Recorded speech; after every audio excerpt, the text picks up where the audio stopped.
Om Swastiastu. Perkenalkan, nama saya Igi Dianas Amistioda dari program studi D4 Teknologi Rekayasa Sistem Elektronika dengan NIM 2255023001. Di video kali ini saya akan mencoba rangkaian seri resistor dan kapasitor dengan sumber tegangan AC atau arus bolak-balik. Nah, baik, di video kali ini saya akan mencoba mempraktikkan lagi untuk merangkai rangkaian seri RC, yaitu resistor dan kapasitor. Di sini resistor yang saya gunakan yaitu 100 ohm dengan 5 watt. Terus untuk kapasitornya itu bernilai 10 mikrofarad berjumlah 2 buah. Nah, sebelum saya merangkai, saya akan mencoba mengukur terlebih dahulu atau menghitung terlebih dahulu agar nanti rangkaiannya itu aman. Untuk gambar rangkaiannya, di sini saya menggunakan nilai tegangan sumber yaitu 100 volt RMS 50 Hz. Kemudian dirangkai seri dengan resistor. Nah, untuk nilai resistornya ini, karena ini saya rangkai secara paralel, jadi nilainya itu kurang lebih 33,3 ohm. Kemudian dari resistor disambungkan lagi ke kapasitor. Nah, karena kapasitornya saya rangkai secara paralel juga, jadi nilainya ini akan menjumlah menjadi 20 mikrofarad.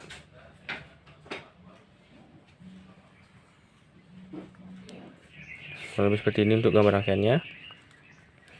Terus yang pertama perlu dihitung adalah nilai Xc.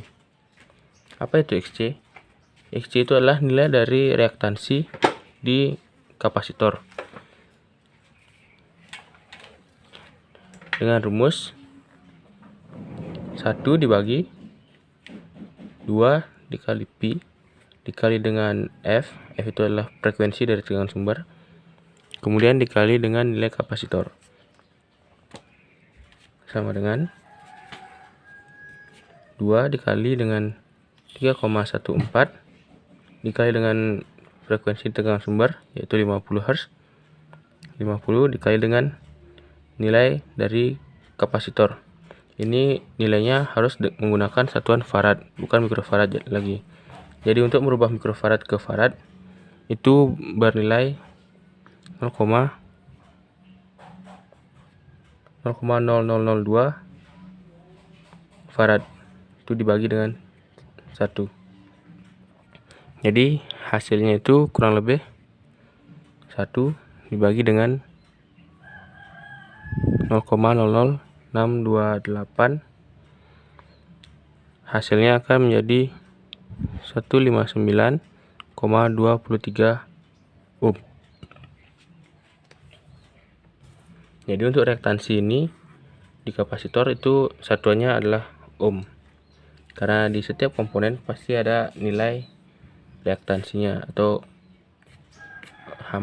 hambatan walaupun kecil. Kemudian kita akan mengukur nilai impedansinya. Nilai impedansi di rangkaian ini dengan cara Z atau impedansi itu sama dengan akar R kuadrat ditambah XC kuadrat. Terus itu akan bernilai 33,3 kuadrat ditambah dengan 159,23 kuadrat. Jadi untuk nilainya itu 26.463. Jadi akarnya terus 62,67 ohm. Jadi untuk nilai impedansi di rangkaian ini bernilai 162,67 ohm. Kemudian saya akan mencoba mencari nilai arus yang mengalir pada rangkaian tersebut dengan rumus I sama dengan tegangan sumber atau E dibagi dengan Z atau impedansi. Karena saya menggunakan E sampai 100 volt, jadi 100 dibagi dengan 67. Jadi nilainya itu kurang lebih sekitar 0,6 ampere. Nah, kemudian saya akan menentukan tegangan drop pada resistor agar kita tahu berapa tegangan drop yang jatuh pada resistor dan juga kapasitor. Yang pertama saya akan ukur tegangan drop pada resistor, yaitu VR sama dengan arus dikali dengan hambatan resistor. Jadi nilainya 0,6 itu dikali dengan nilai R 33,3, jadi nilainya kurang lebih 19,98, atau bisa dibulatkan menjadi 20 volt.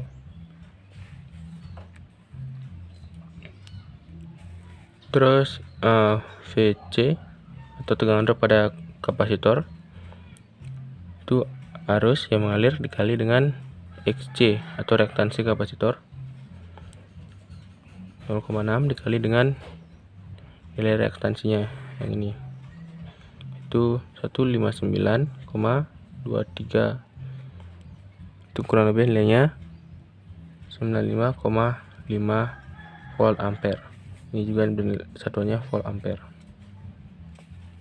Nah, selanjutnya saya akan mengukur berapa daya yang digunakan di resistor agar dayanya tidak melebihi dari 15 watt. Kenapa 15 watt? Karena di sini saya menggunakan 3 buah resistor bernilai 5 watt. Jadi jumlah dayanya itu adalah 15 watt.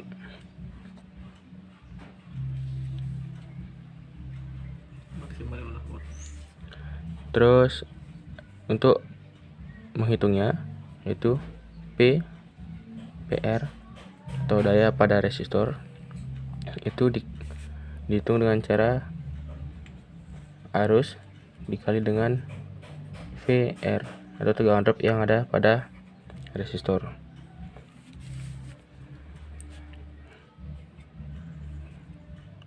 (6) dikali dengan 20,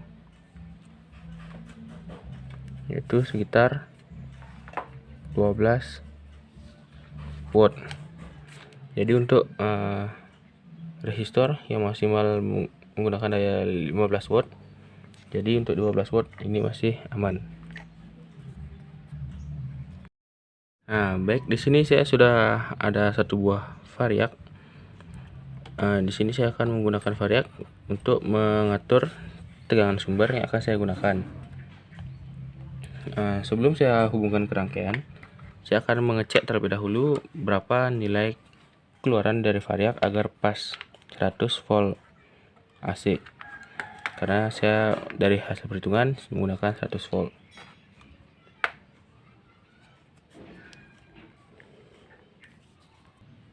Nah, sekarang saya akan mengukur tegangan sumber. Nah, baik, di sini di alat ukur terbaca kurang lebih 95 volt AC. Namun di variak ini saya sudah setting ke 100 volt.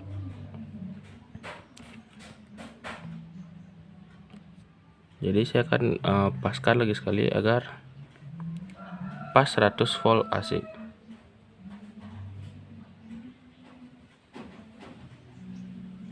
Baik, di sini sudah pas 100 volt AC. Sekarang saya akan hubungkan ke rangkaian. Nah, baik, sekarang saya akan mengukur arus yang mengalir pada rangkaian ini. Sini saya sudah menggunakan ampere meter analog yang sudah saya hubungkan ke rangkaian. Nah, sekarang langsung saya coba nyalakan.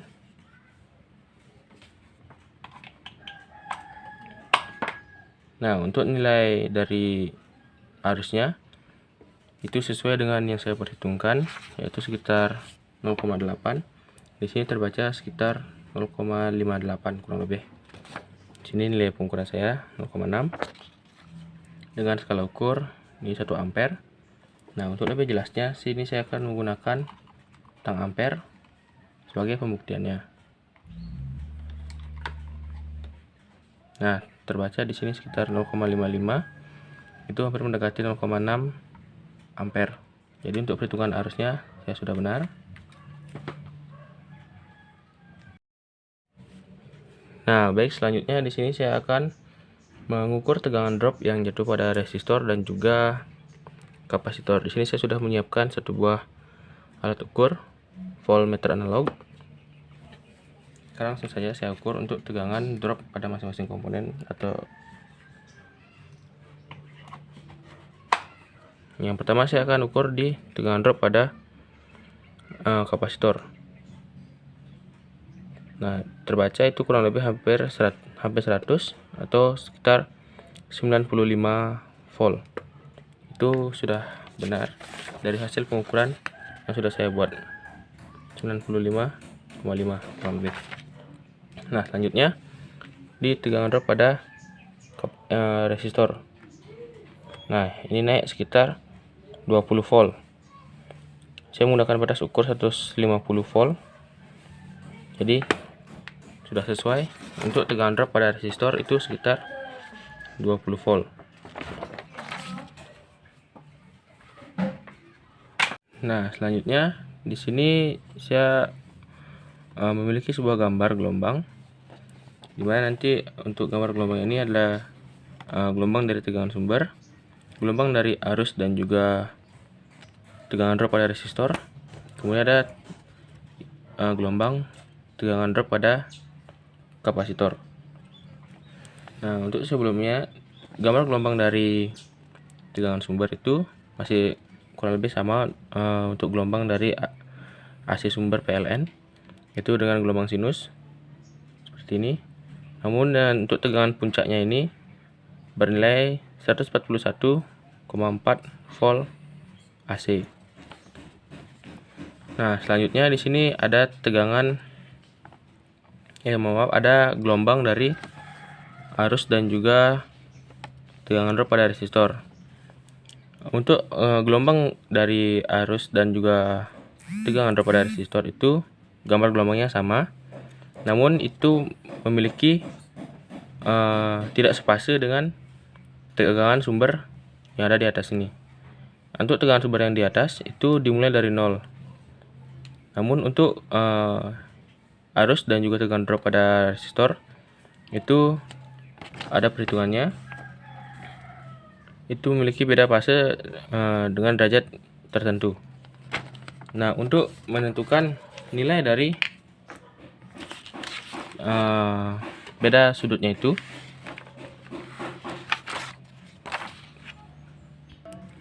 nah, jadi untuk mengukur beda sudut dari tegangan sumber dan juga arus itu memiliki rumus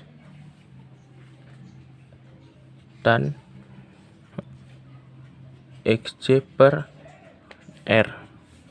Jadi XC nya itu 159,23 ohm dibagi dengan nilai resistor 33,33 ohm. Jadi itu memiliki nilai 4,7. Jadi untuk sudutnya itu bernilai 78 derajat. Ini nilai tan dari sudutnya. Jadi untuk sudutnya saja itu bernilai 78 derajat.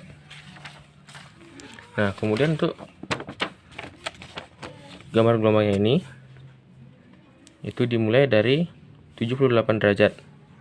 Kemudian ditambah 90 itu untuk mencari puncaknya, yaitu bernilai 168 derajat. untuk puncak tertingginya. Nah, untuk nilai dari puncak arusnya itu bernilai 0,8 ampere. Dan untuk nilai puncak dari tegangan drop pada resistor itu bernilai 28 volt ampere. Untuk panjang gelombangnya kurang lebih seperti ini.